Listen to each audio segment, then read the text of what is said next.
مصر لن تتحرر إلا بتفكيك الجيش المصري، وده مش كلامي ولا تصريح في زمن الاحتلال الإنجليزي لمصر ولا حتى تصريح للعدو الإسرائيلي، ده تصريح فيديو لابن القاعدة أحمد الشرع اللي أصبح حاليا أمير إمارة سوريا بالأمر الواقع.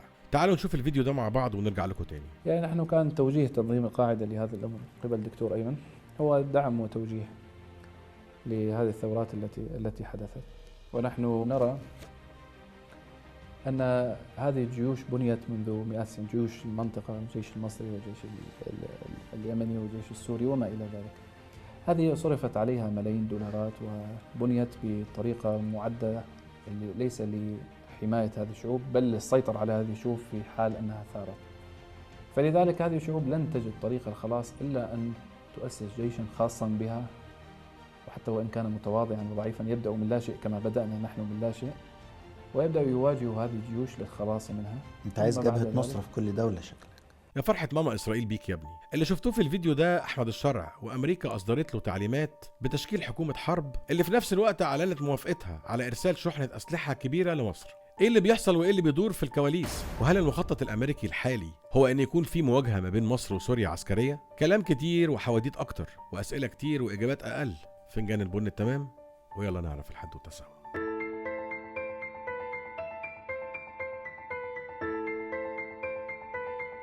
هل الهدف كان من الأول تحويل سوريا لأفغانستان رقم 2؟ وإطلاق تصريحات من سوريا أو من أفغانستان رقم 2 ضد مصر؟ والسؤال الأهم والأخطر، مين هم وزراء حكومة الشرع الجديدة؟ وخصوصا وزير الدفاع؟ وسبب الخناقة ما بين الرئيس بوتين والخارجية الإيرانية؟ وليه ميليشيات الشرع وجهت تحذير شديد اللهجة لأهالي دمشق؟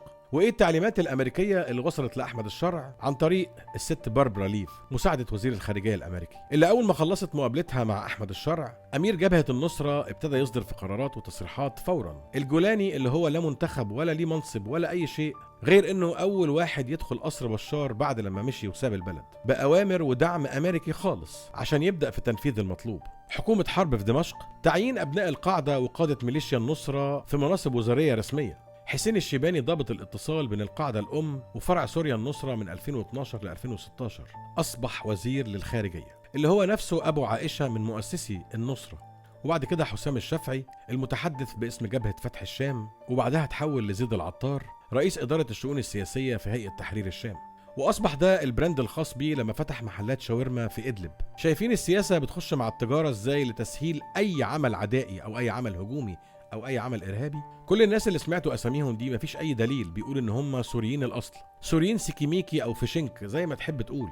المهم بقى، والرجل الأخطر ليهم مرهف أبو قصرة اللي بدأ بالفعل في فكرة جمع السلاح ولمه من الشعب السوري. يعني بعد ما تم تسريح الجيش السوري النظامي، هات لي بقى الميليشيات خليها تحت ايديكوا. ده طبعا بعد ما قيادة ميليشيات النصرة هتبقى هي الجيش السوري النظامي. فانت كده معاك السلاح ومعاك الحكم سوريا وبأوامر من أمريكا، وطبعا وطبيعي اللي هيرفض من الشعب هيبقى ضد الدولة. وأول تحرك لميليشيا القاعدة سابقا أو اللي بقت الجيش السوري النظامي دلوقتي، تخيل يا مؤمن، قلعوا لبس النصرة ولبسوا إيه؟ لبسوا البدلة العسكرية الخاصة بالجيش السوري النظامي. وخلاص يا صديقي، وتم توزيع الرتب، وأول عملية مطاردة هي مطاردة فلول النظام السابق في محافظات الساحل السوري اللاذقية وطرطوس. للعلم يا صديقي، عشان في حد سألني وبعت لي أسئلة، أنا مش مع نظام بشار، أنا مش مع نظام كان بيقمع شعبه أو كان بيقسو عليه. احنا بس بنقول احنا وصلنا لإيه بسبب أنظمة قمع كانت موجودة في الدول. والتحرك التاني كان لقد أعذر من أنذر، وادوا مهلة لأهل دمشق 24 ساعة لتسليم السلاح الخاص بيهم. وأعلن الجولاني إن عزام غريب المعروف باسم أبو العز سراقب قائد الجبهة الشامية هيبقى محافظ حلب. وحسرتاه، الأخ ده كان مؤسس لحركة إرهابية اسمها حركة أحرار الشام، اللي اندمجت بعد كده مع فصائل إرهابية تانية وأسست الجبهة الشامية. هتقولي طيب القادة دلوقتي بقوا من جيش ايه ولا من أصل ايه؟ هقولك أنا مش محتاج إن احنا نبص على أصول الناس دي، لأن خلاص معروف إن الناس دي كلها تلمذت القاعدة وبعض الفصائل الإرهابية التانية. يعني من الآخر تقدر تقول إن سوريا تأرهبت. يعني تنظيم القاعدة بيحكم دمشق، يبقى اسمه هيئة تحرير الشام، جبهة النصرة، كلها أقنعة يا صديقي. ومش لازم نعمل زي واحد عامل نفسه مثقف ويقولك خلونا نجرب الجولاني أو الأنظمة بتاعته يمكن يكون فيهم أمل. ما احنا مقربين في 2011 ولبسنا مش بعيد بعدها نقول إن رجب طيب أردوغان هو رقم 2 في سوريا.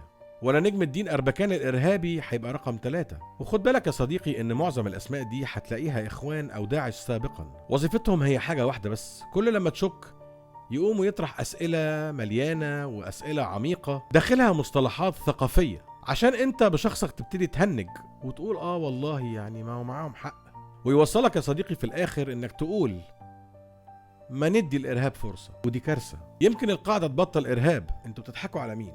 على نفسكم ولا على ناس تانية ولا على مين؟ مش لازم المقلب اللي احنا شربناه ووقفنا ضده وحاربناه ودحرناه يحصل في دول تانية، لأن ده هيمثل خطر على المنطقة كلها، زي الملا محمد عمر في أفغانستان والخميني في إيران والراحل محمد مرسي في مصر وحماس في غزة وغيرهم كتير قوي، في ليبيا والصومال ودول تانية كتير. حشرات وآفات وتم إطلاقها في الدول العربية اللي عاوزين يوقعوها باسم الدين، لكن هم من جواهم ولقهم الأول والأخير لدولة الكيان. وعشان أكد لك إن هم ما بيتغيروش ونفس الغباء، السيناريو بيتكرر بحذافيره بالحرف الواحد، وكأنهم ما عندهمش غير سيستم واحد بس، الفرق إنه بيتنفذ كل سنة في مكان جديد. وأخيرا يا صديقي، النهاردة التشكيل اللي ظهر فيه وزير الدفاع السوري الجديد يقول ويأكد إن الدولة دي رايحة ناحية الحرب.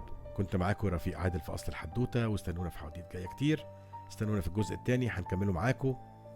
أشوفكم على خير.